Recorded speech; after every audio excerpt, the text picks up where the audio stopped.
de lo que estoy más orgulloso es del año de 1968, porque me permitió servir y salvar al país.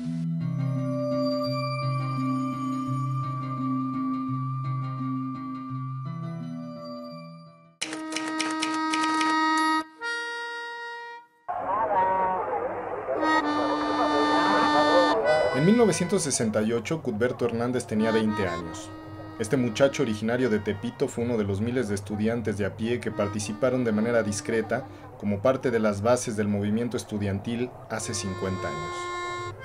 En su estudio, ubicado en el Instituto Nacional de Cardiología, Greco Hernández, un científico dedicado a la investigación, comparte la historia de su hermano Cuthberto, quien a medio siglo de aquellos hechos y con la condición de mantenerse al margen, le ha confiado su historia para publicarla en un libro.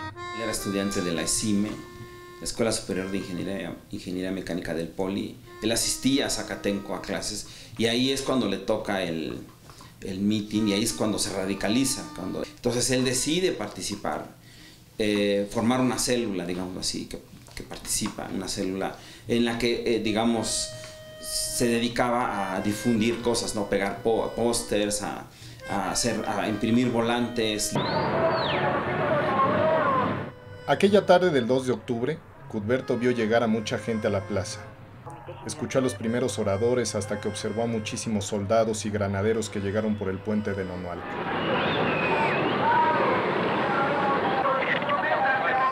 La gente se empezó a asustar y los oradores, al ver tanto policía que llegaba y que estaba en la plaza y que estaba alrededor de la plaza, se asustan y empiezan a decir, ya vamos a suspender, porque de ahí se iban, después del mitin, se iban a ir en marcha al casco de Santo Tomás, más al norte, ¿no? Donde está el poli. En segundos, Cuthberto comenzó a escuchar la balacera que estaba ocurriendo a su alrededor.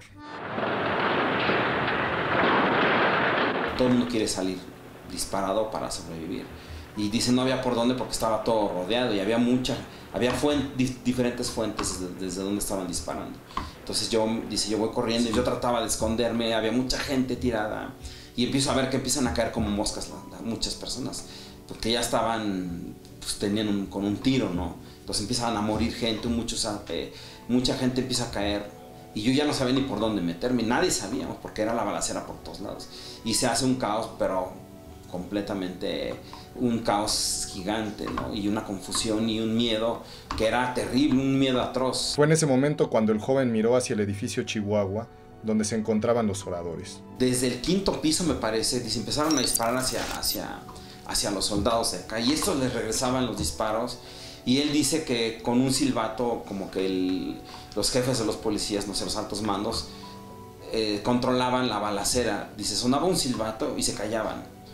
Y luego sonaba otra vez un silbato y se soltaba la plomiza otra vez. Entonces dice, yo lo que no sé es quién disparaba y tampoco creo que todos los que disparaban eran los soldados. Dice, porque yo veía gente arriba en los edificios y de ahí yo no veía que eran soldados. Dice, pudieron haber sido incluso estudiantes radicales, los que también portaban armas y seguían la refriega. Dice, yo no lo sé, no sé si eran o no estudiantes o no, pero yo vi que había muchos soldados, mucha gente, muchos que estaban disparando y no eran soldados. Así pasaron las horas hasta que se acabó la balacera y los soldados detuvieron a todo aquel que parecía estudiante.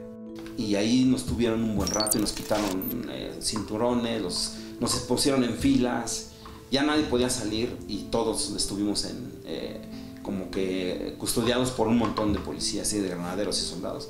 Y ellos nos empezaron a formar en filas. En Tlatelolco les dio el amanecer, narra Cuthberto. A bordo de camiones de transporte público y agachados, fueron transportados para que no vieran a dónde se dirigían. Fue casi a las 6 de la mañana cuando llegaron a la cárcel de Santa Marta, donde fueron fichados. De esto no supo la familia Hernández hasta días después. Mi mamá se dedicó a buscarlo día tras día, que iba a los hospitales, a las morgues, a la Cruz Roja, a la Cruz Verde, y dice que encontraba alteros y alteros de cadáveres, que mi mamá levantó decenas o cientos, yo no sé, de cadáveres buscando a su hijo. En una de las idas al campo militar que ahí incineraban a cuerpos, que había muchas cosas que no se supieron. Mi mamá creía que a mi hermano habían incinerado su cuerpo, no sé qué. Tuvieron que pasar varios días hasta que Consuelo Ramírez, la madre de Cuthberto, escuchara en la radio el nombre de su hijo en la lista de presos que se encontraban en Santa Marta. Fue exactamente la noche en que se inauguraron los Juegos Olímpicos cuando Cuthberto Hernández logró su libertad, 10 días después de que fuera encarcelado. Cuthberto no volvió al activismo político. Se fue a trabajar a la Universidad de Sinaloa para posteriormente irse a Nicaragua como ayuda internacionalista. Tiempo después regresó a México a vivir en Sinaloa, donde aún radica. Pero de lo que estoy más orgulloso es del año de 1968, porque me permitió servir y salvar al país.